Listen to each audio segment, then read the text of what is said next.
नायब वज़ीर-ए-आज़म इसहाक डार ने कहा है कि चंद रोज में गवर्नर सिंध के बारे में फैसला हो जाएगा। पीपल्स पार्टी से इस मामले पर मुशावरत जारी है। इसकी तफसील जानते हैं एजाज सैयद से। एजाज, क्या है पस मंजर इस खबर का?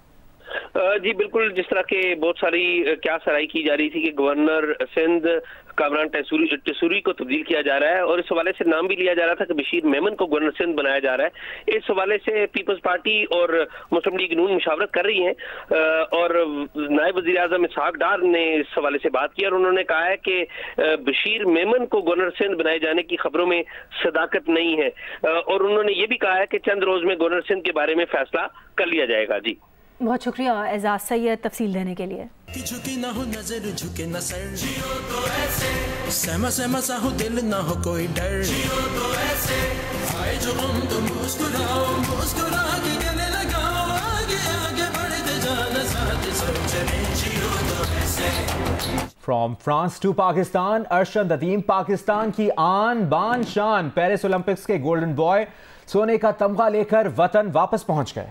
माँ बाप ने अपने लाल को बाहों में भर लिया, मदाहों ने फूलों में लाद दिया, वालेहाना इस्तकबाल से अपने हीरो का दिल जीत लिया। नारे जोश, जज्बा, खुशियाँ, डांस, गाने और चेहरों से छलकता जीत का मान। लाहौर एयरपोर्ट से मियां चंदू तक मद्दाह गाड़ियों और मोटरसाइकिलों पर अरशद नदीम के साथ साथ चलते रहे। अरशद नदीम ने कहा कि कौम और वालिदैन की दुआओं से अल्लाह ताला ने इज्जत दी।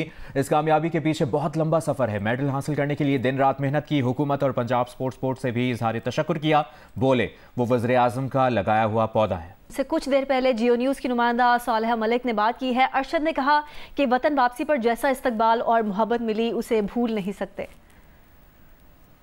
जी मैं इस वक्त मौजूद हूँ कौम के हीरो के साथ, अरशद नदीम के साथ। जी बिल्कुल, जैसे अपने वतन में वापस पहुँचा हूँ। पूरे पाकिस्तान की जो कौम है माशाल्लाह वो वहाँ पे एयरपोर्ट पे मौजूद थी। उनको देख के बड़ा अच्छा लगा। उन्होंने मेरी हौसला अफजाई की, बड़े अच्छे तरीके से इस्तकबाल किया।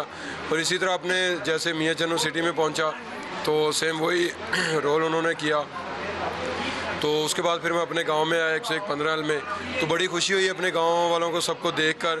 इतनी इन्होंने इज्जत दी है कि अल्हम्दुलिल्लाह जैसे मैंने परफॉर्म किया है उससे बढ़कर इन्होंने मुझे इज्जत दी। जियो न्यूज़ के प्रोग्राम नया पाकिस्तान में बात करते हुए कॉमनवेल्थ गेम्स के गोल्ड मेडलिस्ट नूह दस्तगीर भट्ट ने इदारों की सपोर्ट ना मिलने का शिकवा किया है और कहा है कि सारी मेहनत उनके वालिद की थी, मगर फेडरेशन चाहती है कि वो फेडरेशन की बड़ाई बयान करते रहें। अनफॉर्चुनेटली जो पाकिस्तान की जो वेट लिफ्टिंग फेडरेशन है वो नहीं चाहती थी कि मैं जो ओलंपिक के लिए जो है क्वालिफाई करूं, क्योंकि उनके पर्सनल ग्रजेस हैं मेरे साथ। वो चाहते हैं कि मैं सर झुका के उनके सामने उनकी जी करूं, क्योंकि कॉमनवेल्थ गेम्स जब मैंने विन की थी 2022 में, तो उसके बाद उन्होंने चाहा था कि मैं जो है ना हर जगह फेडरेशन का जो है नाम लूं, इंटरव्यूज में या शोज में, जहाँ पे भी मैं जा रहा था कि उनकी बढ़ाई करूं। लेकिन अनफॉर्चुनेटली ये जो सारी मेहनत थी वो मेरे वालिद की थी, मेरी फैमिली की थी। उन्होंने तो चले रास्ता तो मेरा रोका ही रोका। मुझे ओलंपिक कमेटी की तरफ से स्कॉलरशिप मिली थी 30 लाख रुपया, इन्होंने मेरी वो भी रुकवा दी।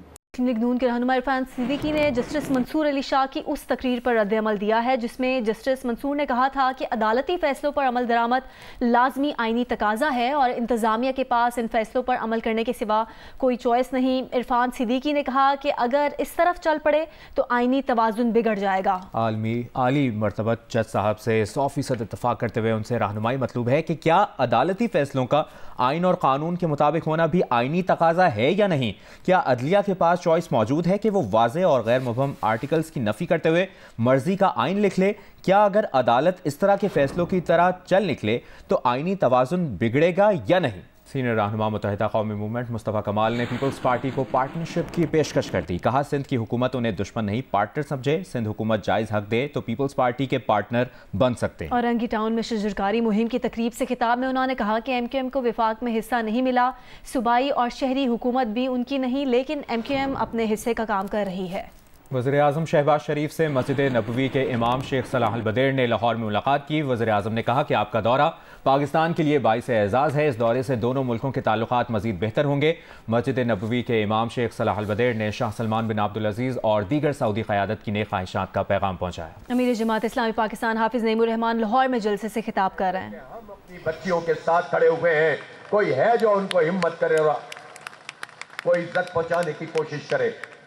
अल्हम्दुलिल्लाह ये जमात इस्लामी है और ये जमात इस्लामी जब फैसला कर लेती है तो फिर ताले आजमा जितनी भी कुव्वत सर्फ करते हैं, रास्ता रोकते नहीं हैं, रोक नहीं सकते। ये लाहौर शहर है।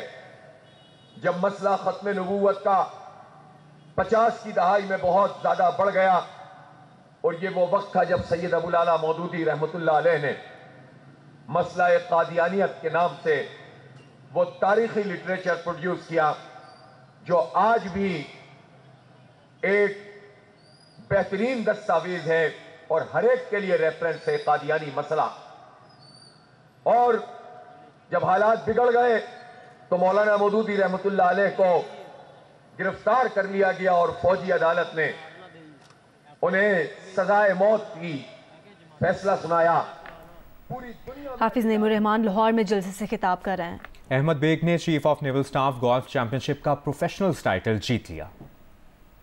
पाकिस्तान एयरफोर्स के अहमद बेग ने 28वीं chief of naval staff golf championship जीत ली। चैंपियनशिप की पुरवकार इख्तितामी तकरीब कराची गोल्फ क्लब में हुई, जहां chief of naval staff admiral Naveed Ashraf ने कामयाब गोल्फर्स में इनामात तकसीम किए। होल इन वन करने वाले मोहम्मद कासिम को 2 करोड़ रुपए मालियत की गाड़ी इनाम में दी गई। अहमद बेग को प्रोफेशनल्स कैटेगरीज का टाइटल जीतने पर ट्रॉफी व कैश प्राइज दिया गया। अमेचर कैटेगरीज का टाइटल उमर खालिद ने जीता। सीनियर्स अमेचर्स का टाइटल अजहर अब्बास के नाम रहा। मोहम्मद तारिक ने सीनियर प्रो में और मोहम्मद अशास ने जूनियर प्रो में कामयाबी हासिल की। लेडीज टाइटल अबिहा सैयद के नाम रहा।